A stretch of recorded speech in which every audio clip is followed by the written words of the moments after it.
What's good, guys? LM7 here, back again with another review. This time we're taking a look at some of the August 2026 sets that are all Mandalorian based, starting with the Hutt Palace Sentry Droid Showdown. Alright, as the smallest one, it comes in at 9 plus, 75,451. It has 415 pieces, 4 minifigures, and it's going to cost you $49.99 in the US and $69.99 in Canada. We'll talk about the price a little more later on when we can look at the set itself. But I think the minifigures are going to be the draw for this set. We take a look at the back of the box real quick. Just shows a couple features. Nothing too crazy there. Nothing that we won't show in a second. And a fairly small instruction booklet, considering it's not even 500 pieces, so it's really nothing crazy. 82 pages, and you have the Mandalorian walking along the bottom this time around instead of Grogu. Sometimes they flip it up. They could have used Embo. That might have been the more fun choice. But with all that said, let's build this set up, and then I'll see you guys in a second.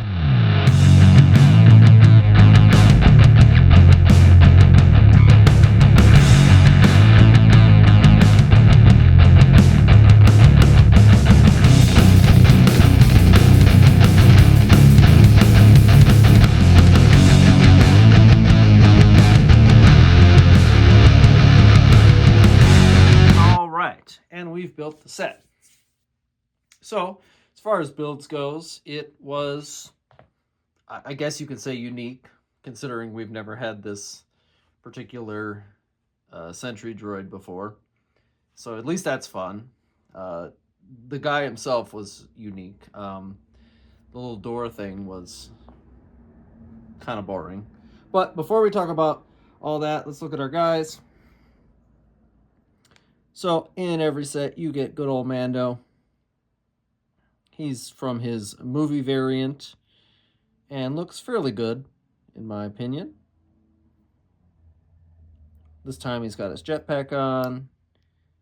Pretty standard head for him, no double siding. And this time around, he comes with just a pistol. Because they are minor spoilers. This is towards the end of the movie, where he's fighting Embo to get off of now Hutt and all that fun stuff. Not to spoil too much if you haven't seen it yet, because it's fairly recent. But he doesn't really have too many weapons to go about, because they trapped him there. You also get suited up Grogu. You can see he's got his little mudhorn armor this time around. Grogu is in every Mandalorian set this year so far. I don't think there's going to be any more, but as of now, he's in every single set. So you're pretty acquainted with him. He either has his mudhorn armor on or he doesn't. That's really the only change. They really wanted to get use out of his mold. I don't blame them, but I don't know. Do I need 7 Grogus? Probably not. For what it's worth, if you ever wanted to use that species, Yoda's species, for anything, you do get a free Grogu head as a spare part in every set. So that's an interesting little tidbit. Moving on, we have probably the star of the show. You get an exclusive Embo minifigure, and I personally like it. I think it turned out really well. And basically sells the set, if you ask me.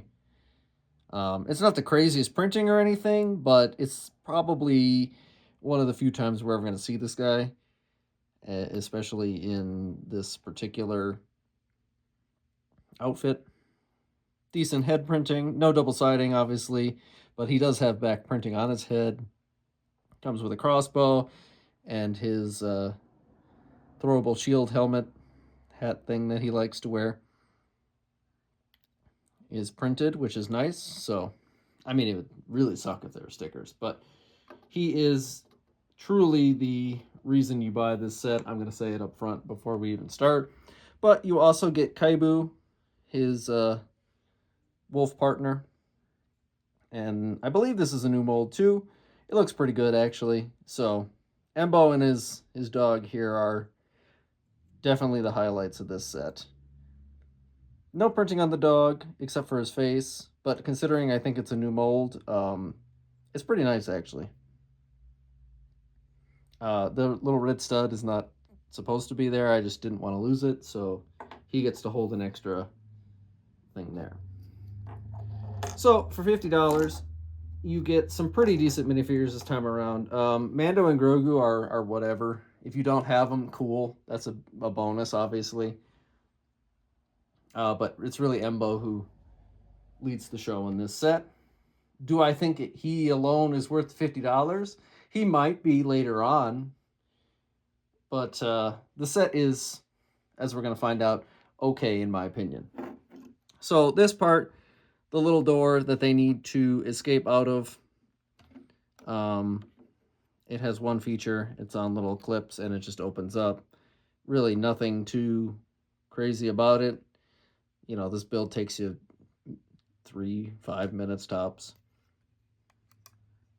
It has one sticker on the front. Kind of a bummer, considering there's only 2 stickers in this set. They could have easily been printed pieces. But I'm not too annoyed at the stickers in this one. One of them on the guy is pretty useless, so you don't need to put it on if you're worried about it. This is really the only one that matters, and it's not terribly hard. But anyway, this door thing, this is their escape route. It's boring. It's boring, and I think if you got rid of it, if you got rid of this entirely and lowered the price of the set, I think it'd be way worth it. Or if you got rid of this and added the second droid that they fight instead and raised this price of the set probably a little bit, I think those 2 options would have made this a more worthwhile set. I think this is just a boring inclusion to make the piece count over 400, so the $50 price tag doesn't seem too terrible, because obviously the last set kind of like that, the ATRT attack, the price feels bad on that one. Price isn't so bad on this one, but I think this is kind of useless. I understand why it's there, and it does add a play feature, but I think it's very boring. There's a look at the backside if anyone cares. Pretty, straightforward build, nothing crazy there. So really then, build-wise, this is the highlight of your set, your little Sentry Droid. They fight him, and they think they beat him, and then he wakes back up and fights a little bit more, ultimately dying in the end. But it, doesn't really matter. I say that. He's just a droid guy. So, what can he do? He has a stud shooter here on his arm. We're not going to shoot it, but he does have one. So you have a little bit of playability there. Like I said, he was a pretty unique build, obviously, because he's a hodgepodge of parts keeping him together. I don't really like that kind of look, but the build was all right for what it was. And it's pretty sturdy, like a little sturdy. They seem to really like this kind of style mech. They've been making them a lot in all kinds of different themes, and he's okay. He's fairly sturdy, and he's got, like, all of his joints are nice and posable, so he does have pretty good playability. I don't love the look of him overall. Not so much the design of the set. It's a hodgepodge, so it looks like a hodgepodge. I just don't particularly care for that. So he does have wrist joints and posable fingers. He's got a shoulder joint. His arms don't actually bend here. We're using that angled piece like this to take up some space, and then we put some detailing on it. The detailing is nice. I'll give him that. for 400 pieces, there's a good amount of detail on this guy. You know, all kinds of different little colors and bits going on.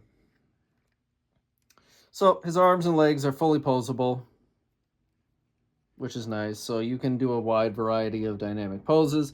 He's got this fun little third arm here on the front. I think it's kind of stupid, but it's silly, I guess. He does have a little third arm. This is super posable for whatever reason. However you want to pose that. I like to just put it down or across his chest over this little cord he's got going on here. So taking a look at his head, nothing special. It's kind of just a red stud for his eyeball. This part was kind of interesting to build, the way we got the head part in there. Here's a look at your only other sticker in the set. Like I told you, pretty non-detrimental if you don't want to put it on. And apparently you can take off this back panel, his only other feature, and you can pop Grogu in there if you really want to. I don't really see the need to do so, but if you really want to. And then there's this little thing that you can, this little piece here you can push down to keep him from rolling around. Should you ever want to do that, I don't really care.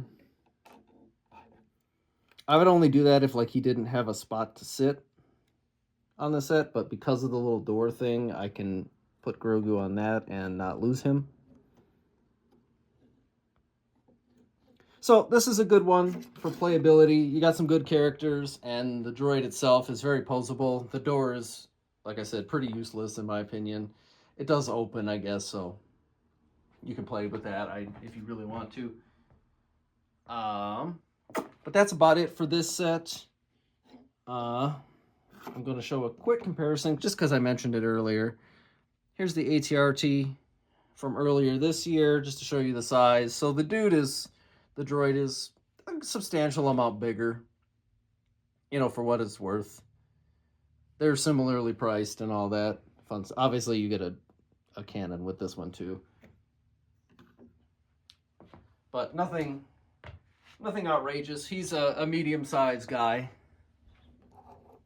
Obviously, if you have any minifigures, then if you put Mando there, you can see he's a couple Mandos tall, 5 or 6. But wrapping it up, my overall thoughts, it's an okay set. It's better than I thought it was going to be. I really didn't care for this set when I first saw it, so I didn't even consider pre-ordering it or anything like that. But the little guy, the droid, he impressed me more than I thought he was. Like I said, I don't really like hodgepodge looking sets. But I know why he does look like that, and after seeing the movie and all that fun stuff. He's just a mech. That's really what it is. If you like the mech, then obviously this could be a fun set, especially for kids who want to play with more imagination and stuff like that, because he's very posable, and you can do whatever you want with that. Otherwise, the star of the show, like I said, is Embo, and if you like him or the new Wolf mold, then you definitely want to scoop these up before this set gets retired, because those will probably be expensive later on. So let me know what you guys think. Is this a set that you want to scoop up or not? Let me know in the comments down below. See you guys next time.